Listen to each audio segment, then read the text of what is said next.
Hello guys, pag-usapan lang natin si Catherine Bernardo at Mayor Mark Alcala. Bakit nga naman kasi napapag-usapan? Ayon kasi sa balibalita, Diyos ko, Catherine Bernardo ayaw tantanan ng basher dahil sa Lucena Mayor. Dahil sa dalawang lumantad na magkarelasyon. Ayon kasi sa balibalita, walang iba kundi si Daniel Padilla at Kyla Estrada. Ika nga kasi ng mga netizens, hanggang ngayon nagtatago pa, 'di ba? Grabe, talagang inahanap sila pero binabatikos naman kasi, 'di ba? Kaya nag-iingat lang sina Catherine Bernardo at Mayor Mark Alcala. At lalong-lalo na si Catherine Bernardo kaliwat kanan ang mga project niya, 'di ba? Siyempre busy, 'di ba? At least binibigyan niya ng time si Mayor Mark Alcala.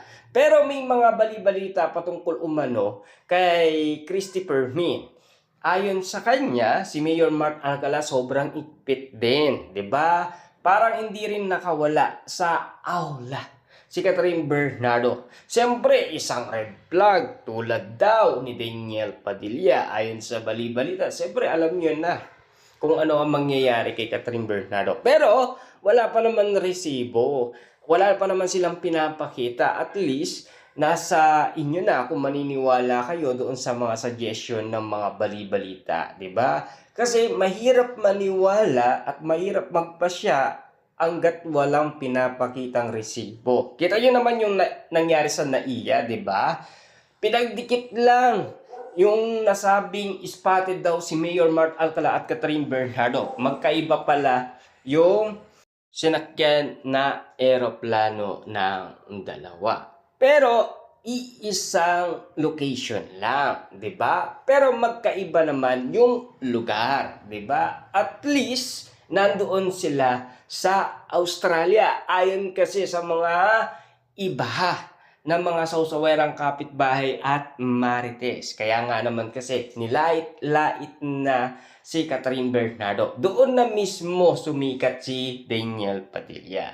Diba? Bumango ang pangalan Daniel Padilla nang dahil lang kay Catherine Bernardo, hindi dahil kay Kyla Estrada. Kasi noong pinag-uusapan pa yan, talagang si Catherine Bernardo ang malaking tulong kay Daniel Padilla. 'Di ba? Kasi alam niyo naman siguro, si Catherine Bernardo ang naunang nag-post ng iwalayan noon November 30, 2023. Doon na umano sumabog ang galit ng karamihan dahil sa sinabi ni Catherine Bernardo na napatunayan na ang karamihan na talagang meron nagawang pagkakamali si Daniel Padilla kay Catherine Bernardo.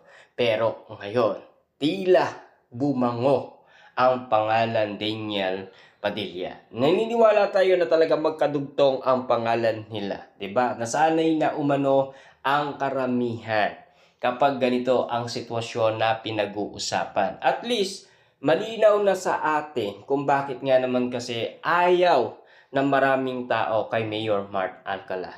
Dahil ika nga ng iba, kapag daw pinagpatuloy yan ni Catherine Bernardo, masisira lang ang career ni Catherine Bernardo. Pero ika nga naman ng mga Dilulu fans ni Catherine Bernardo, malayo na ang narating ni Catherine Bernardo, 'di ba? At successful na daw. At ang iba naman, ang sinasabi nila, ginagamit lang daw ni Mayor Mark Alcala si Catherine Bernardo dahil sa politiko.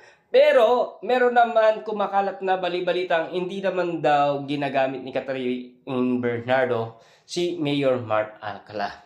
Ayon daw sa mga kumakalat na issue at bali-balita.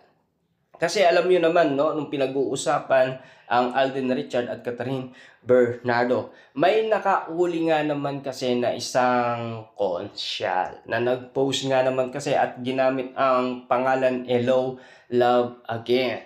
Pinalitan lang, inedit lang hanggang sa marami ang nakapansin at nagalit. Mabilis nga naman kasi ang mga kamay ng mga netizens, lalong-lalo na ang mga mata nila, na talagang uling-uli sa akto. Kaya nga naman kasi napag-usapan niya, 'di ba? Kaya nga naman may mga issue na ginagamit lang daw ni Mayor Mark Alcala si Catherine Bernardo. At least mali daw sa atin ang lahat kung bakit hanggang ngayon kasi nagtatago pa rin si Catherine Bernardo at Mayor Mark Alcala. Papaano nga naman kasi ang iba umaayaw sila. Siyempre, alam naman yan ni na Catherine Bernardo at Mayor Mark Alcala sa daming mga basher na bumabatikos sa kanila. Kaya ang gusto nila, privacy moment ang kanilang relasyon. Kasi pagkakaguluhan sila, lalong-lalo na si Mayor Mark Alcala. 'Di ba? Isang mayor, tatanungin siya about kay Catherine Bernardo at nangyayari 'yan. Kahit na hindi pa sila lumalantad umano, kahit privacy moment ang ginagawa nila. Pero natatanong na daw, pero hindi naman sumasagot si Mayor Mark Alcala. Lalong-lalo na yung mga kasama ni Mayor Mark Alcala, yung mga staff niya, tinatanong din kung totoo ang bali-balita na karelasyon ni Mayor Mark Alcala si Catherine Bernardo. Yung mga nakadikit kay Mayor Mark Alcala. Kita niya naman, di ba?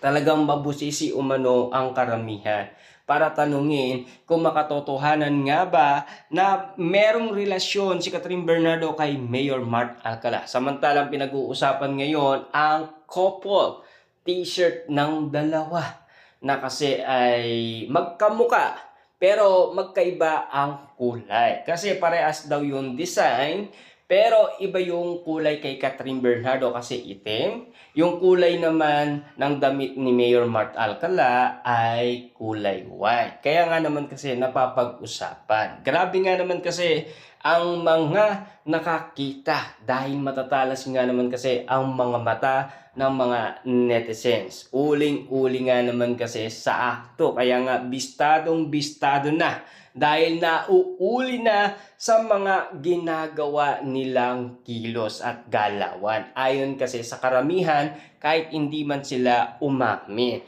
Kahit na si Alden Richard, hindi pa nagsasalita na meron silang relasyon. Kahit ang sinasabi lang ni Alden Richard, magkaibigan lang sila. Pero ayon naman kasi sa karamihan, alata kasi sa kilos at galawan. Kasi merong napag-usapan si Alden Richard at Catherine Bernardo kung ano ang kiliti para makuha ang simpatya ng maraming tao para mabenta ang nasabing ticket ng Hello Love Again.